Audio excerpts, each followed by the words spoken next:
ఓం శాంతి 27/2/1986 అవ్యక్త బాప్దాదా యొక్క మధుర మహావాక్యాలు.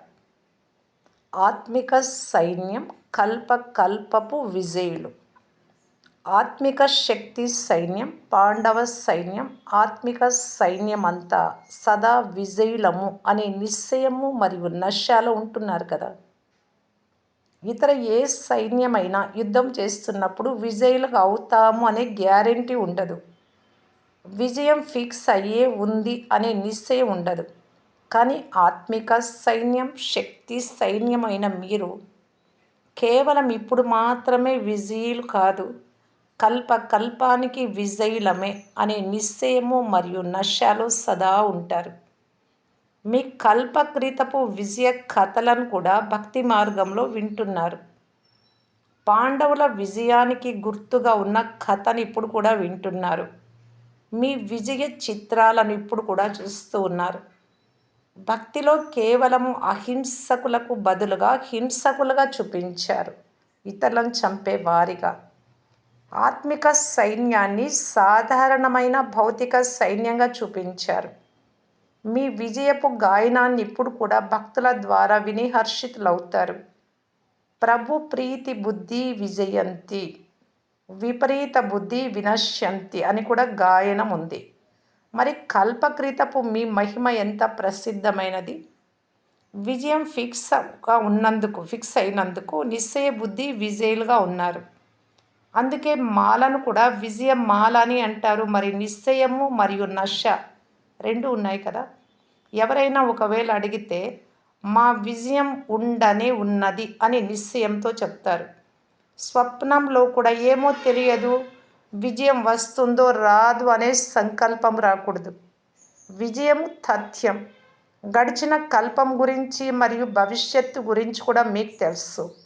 త్రికాల దర్శులుగా అయ్యి అదే నషాతో చెప్తారు. అందరూ పక్కాగా ఉన్నారు కదా. ఒకవేళ ఎవరైనా ఆలోచించండి, చూడండి అని అంటే ఏం చెప్తారు? అనేక సార్లు చూసేసాము అని చెప్తారు. ఏదైనా క్రొత్త విషయం ఉంటే ఆలోచించాలి, చూడాలి కూడా. అనేక సార్లు జరిగిన విషయాన్ని ఇప్పుడు రిపీట్ చేస్తున్నారు. మరి మీరందరూ ఇటువంటి నిశ్చయ బుద్ధి జ్ఞాని ఆత్మలు, యోగి ఆత్మలే కదా. ఈరోజు ఆఫ్రికా గ్రూప్ వారి టర్న్. వాస్తవానికి అందరూ ఇప్పుడు మధువన్ నివాసులే. పర్మనెంట్ అడ్రస్ మధువనమే కదా. అదైతే సేవాస్థానం. సేవాస్థానం అంటే ఆఫీస్ వంటిది, కానీ ఇల్లు అయితే మధువనం కదా. సేవార్థము ఆఫ్రికా, యూకే మొదలైన స్థానాలకు నలువైపులా వెళ్ళారు లేదా అక్కడ జన్మ తీసుకున్నారు. ధర్మం మారినా కానీ, దేశం మారినా కానీ సేవ కొరకే వెళ్ళారు. ఏ ఇల్లు గుర్తుకొస్తుంది? మధువనమా, పరంధామమా?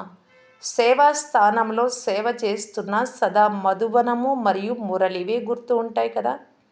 ఆఫ్రికా కూడా సేవ కోసమే వెళ్ళారు కదా. సేవ మిమ్మల్ని జ్ఞాన గంగలుగా చేసింది. జ్ఞాన గంగలలో జ్ఞాన స్నానం చేసి ఈరోజు ఎంతమంది పావనంగా అయ్యారు. భిన్న భిన్న స్థానాలలో పిల్లలు సేవ చేయడాన్ని చూసిన బాప్దాదా సేవ కోసం ఎటువంటి స్థానాలకు వెళ్ళి నిర్భయులుగా అయ్యి ఎంతో ప్రేమతో ఉంటున్నారు అన్న దానిని ఆలోచిస్తారు.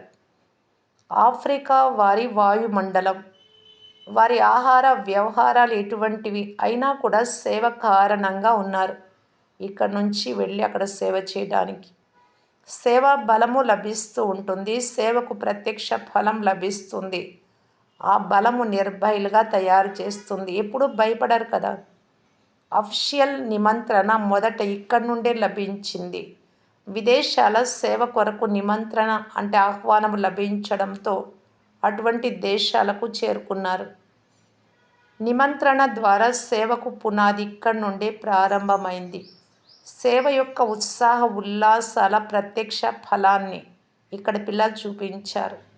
నిమిత్తంగా అయిన ఒక్కరి బలిహారం వలన ఎన్నో మంచి దాగి ఉన్న రత్నాలు బయటకు వచ్చాయి. ఇప్పుడైతే చాలా వృద్ధి జరిగింది. వారు దాగి ఉన్నారు, మీరు ప్రత్యక్షమయ్యారు. నిమంత్రం కారణంగా మీ నంబర్ ముందుకు వచ్చేసింది. కావున ఆఫ్రికా వారిని బాప్దాదా ఆఫ్రిన్ను అంటే బహుమతిని తీసుకునేవారు అని అంటారు. అది బహుమతి తీసుకునే స్థానం ఎందుకంటే అక్కడ వాతావరణం అశుద్ధంగా ఉంది. అశుద్ధమైన వాతావరణంలో ఇక్కడ మీ వృద్ధి అంటే మీ బ్రాహ్మణుల వృద్ధి అక్కడ జరుగుతోంది. అందువలన బహుమతి అని అంటారు. ఈ శక్తి సైన్యము మరియు పాండవ సైన్యం ఇరువురు శక్తిశాలురే. మెజారిటీ ఇండియా వారే, కానీ ఇండియా నుండి దూరం అయిపోయారు. కావున దూరంగా ఉన్న తమ హక్కునైతే వదలలేరు. అక్కడ కూడా తండ్రి పరిచయం లభించింది. తండ్రికి చెందిన వారిగా అయ్యారు. నైరోబీలో కష్టం అనిపించలేదు. తప్పిపోయిన వారు సహజంగానే వచ్చి చేరుకున్నారు. మరియు గుజరాతీల విశేష సంస్కారం ఇది. అందరూ కలిసి గర్బా రాస్ చేస్తారు, నృత్యం. ఇదే వారి పద్ధతి. ఒంటరిగా చేయరు. చిన్నవారు అయినా లావుగా ఉన్నవారైనా అందరూ కలిసి గర్బా డ్యాన్స్ తప్పకుండా చేస్తారు. ఇది సంఘటనకు గుర్తు. గుజరాత్ వారు సంఘటన కలవారిగా ఉండడాన్ని సేవలో కూడా చూడడం జరుగుతుంది. ఒక్కరు వచ్చారు అంటే వారు తప్పకుండా 10 మందిని తీసుకొస్తారు. వారిలో సంఘటితంగా గ్రూపుగా ఉండే పద్ధతి బాగుంది. అందుకే త్వరగా వృద్ధి చెందుతుంది. సేవ యొక్క వృద్ధి మరియు విస్తారం కూడా అవుతుంది. ఇటువంటి స్థానాలలో శాంతి శక్తిని ఇవ్వటం, భయానికి బదులుగా సంతోషాన్ని ఇవ్వటం, ఇదే శ్రేష్టమైన సేవ. ఇటువంటి స్థానాలలో అవసరం ఉంది. మీరు విశ్వ కళ్యాణకారులు కావున విశ్వం నలువైపులా సేవ పెరగాలి మరియు నిమిత్తంగా అవ్వాల్సిందే. ఏ మూలైనా ఒకవేళ మిగిలిపోయినట్టయితే బాబాను గురించి తెలుసుకోకపోతే వాళ్ళు ఫిర్యాదు చేస్తారు. అచ్చా, పిల్లలు ధైర్యం చేస్తే తండ్రి సహాయం లభిస్తుంది. అక్కడి నుండే హ్యాండ్స్ వెలువడి సేవ చేస్తూ ఉన్నారు. ఇది కూడా సహయోగమైంది కదా.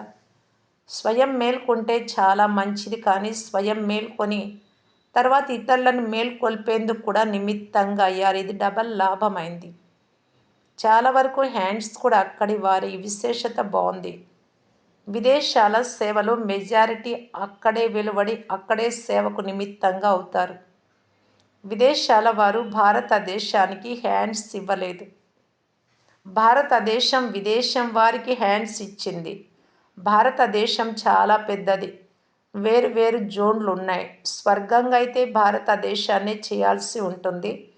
విదేశాలంతా స్వర్గంలో జనాభా ఉండరు కనుక పిక్నిక్ స్థానాలుగా అవుతాయి. కావున అందరూ ఎవరు రెడీగా ఉన్నారు కదా. ఈరోజు ఎవరినైనా ఎక్కడికైనా పంపిస్తే వెళ్ళేందుకు ఎవరు రెడీగా ఉన్నారు కదా. ధైర్యం ఉంచినట్టయితే సహయోగం కూడా లభిస్తుంది.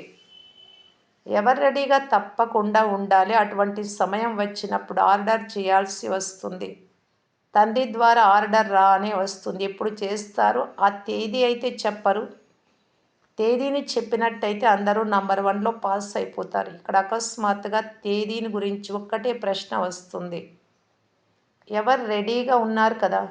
ఇక్కడే కూర్చుండి పొండి అని చెప్తే పిల్ల పాపలు ఇల్లు మొదలైనవి గుర్తుకు వస్తాయా? సుఖ సాధనాలైతే అక్కడ ఉన్నాయి, కానీ స్వర్గమైతే ఇక్కడే తయారు కావాలి కదా. కావున సదా ఎవరు రెడీగా ఉండడమే బ్రాహ్మణ జీవితం యొక్క విశేషత. మీ బుద్ధి లైను స్పష్టంగా ఉండాలి.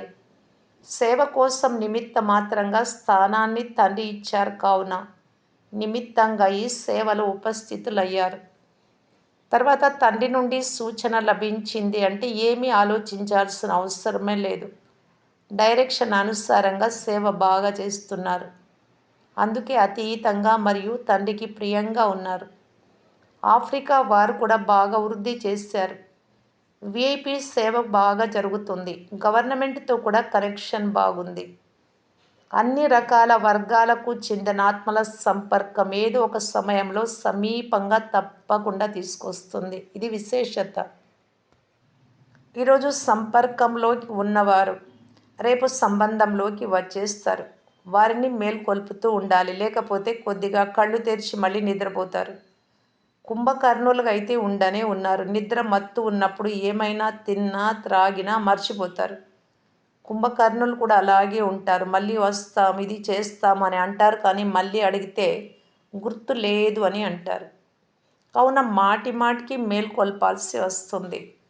గుజరాత్ వారు తండ్రికి చెందిన వారిగా అవ్వడంలో తనువు, మనస్సు, ధనముల ద్వారా స్వయాన్ని సేవలో నిమగ్నం చేసుకోవడంలో మంచి నెంబర్ తీసుకున్నారు.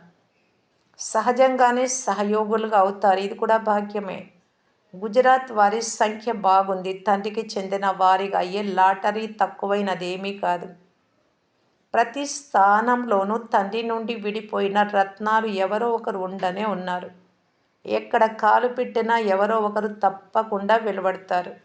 నిశ్చింతులుగా అయ్యి, నిర్భయులుగా అయ్యి సేవలో తపనతో ముందుకు వెళ్తే పదమాల రెట్ల సహయోగం కూడా లభిస్తుంది.